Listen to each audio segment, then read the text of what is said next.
Hi, my name is Dave Robertson, and I'm faculty director for a new course at MIT Executive Education called Revitalizing Existing Products Using AI-Driven Innovation. The premise of this course is that AI is changing everything. We keep hearing that again and again. But one thing that it's not changing is a lot of the products that companies make. You know, AI is going to change a lot of things in our lives, but we still need food on the table. We need tools in the shed. We need cars on the road. We need planes in the sky. Those products are not going to be changed much, if at all, by AI. But what will change is the process that we use to make them. And that's what we're going to talk about in revitalizing existing products using AI-driven innovation. I want to give you a brief overview of the course and some of the things we talk about, and then show you how you might register for that course.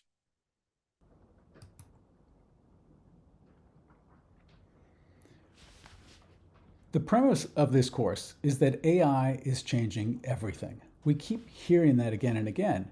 And I think it's true that AI is going to change a lot of things in our lives. But one thing it's not going to change is the products that you're delivering, right? We still need food on the table. We need tools in the shed. We need cars on the road. We need planes in the sky. That AI may not affect the existing products that you're offering to your existing customers very much at all.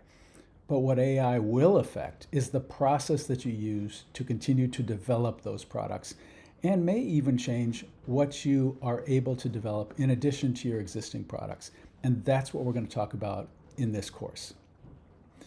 So I want to get a little wonky before diving into what the content of the course is and talk about the history of innovation processes.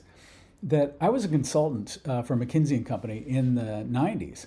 And one of the things that we did, and I think this was a good thing, I would defend this, is that we worked in companies to put in place stage gate processes.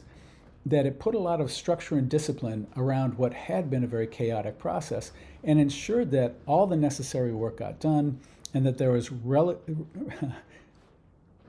it ensured that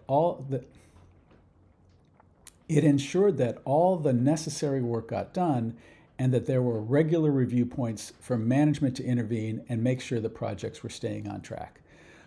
And so these stage gate processes were advocated by the most respected companies and consulting firms, and they really did help improve the innovation process in many companies.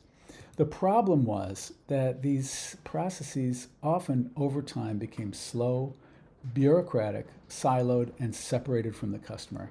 I like to say that there's only two problems with stage gate processes: the stages and the gates. And what I mean by that is that the stages can become very bureaucratic exercises with activities that are often complex and, for many products, just unnecessary.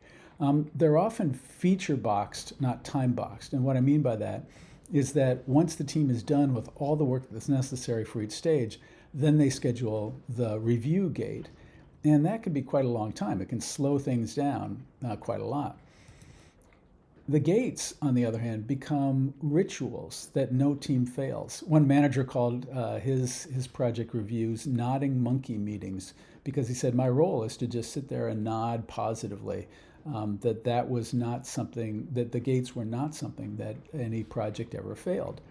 And the whole process became a series of handoffs. What had been intended as a way for different functions to coordinate, to make sure that marketing, engineering, and manufacturing, for example, were all working together, instead became a series of handoffs that marketing would take and the design group would take the early stages and then toss it over the wall to engineering, who would then do their work and toss it over the wall to manufacturing. And they would do their work, and then the MBAs would get involved to make sure that this was worth investing in, and it all brought to market. But what was missing is often input from customers about whether they really wanted the product that was being developed.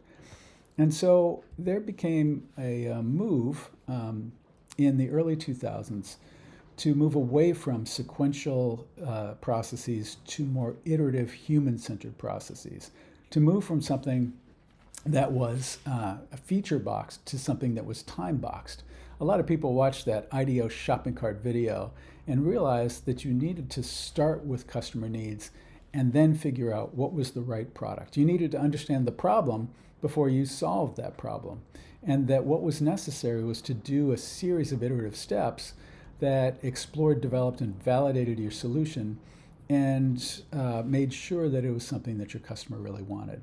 And the best companies actually did a sequence of these iterative steps where in the early stages you're making sure that you're solving the right problem. Is this a good product concept that meets our strategic objectives that customers might want? If it passes all that, that first sprint, then it goes to a next sprint where you're actually building products and you're making sure, or prototypes of products, and you're making sure that customers want it, that you can actually really deliver it, and that it's going to be profitable for the company. And then if all that happens, then the marketing and the MBAs and the rest come in to really look at what the investments required are going to be, both in human and financial terms, and that you can actually deliver this in a way that's going to be successful for the company. And so these became time box sequence of iterative steps, but it was much better because it remained connected to customer needs. And so this is the way a lot of leading companies are thinking about innovation now. The issue, though, is that AI can be used throughout the innovation process to change the individual steps, make them work more efficiently. And what we'll get to in the course is that these changes can actually fundamentally change the nature of the overall process. And so we'll start in the course by looking at how AI can change individual steps in these processes. One of the GPTs that we'll talk about is a custom GPT that will help you generate innovative ideas, not just for improving your product, but also for complementary products and services that you could innovate that would help deliver a more complete solution for your customers. And what we'll do is not only talk about how you can use those AI tools, but also how you could create your own version of it behind your company firewall that will keep the information that you give to the large language model confidential. You won't be training the large language model about the strategic direction of your company. And so we'll give you not only the custom GPT link, but also the link to the detailed prompt behind that custom GPT so you can adapt it for your company. Another one that is very interesting, another area that's very interesting, is the creation of realistic prototypes. That by combining a number of different packages, you can quickly create a very detailed and realistic prototype in less than an hour. And I was experimenting around this for a couple months, and I found that by taking a custom GPT and using it to generate the prompts for a number of other packages like Namelix and Ideogram and Gamma, that in less than an hour, you can create a very detailed and realistic prototype of a new business idea. You can see the prototype that this creates. The link is down at the bottom. execcharge.info is a website that has pictures, that has a complete description of a new service, and that has a video describing that service. That website started with a sentence and 47 minutes later posted the website on that URL. And you can see exactly the custom GPT and the prompts that were used in that GPT. And we'll also talk about how you could make your own version of that. So we'll look at the process and the prompts behind that process.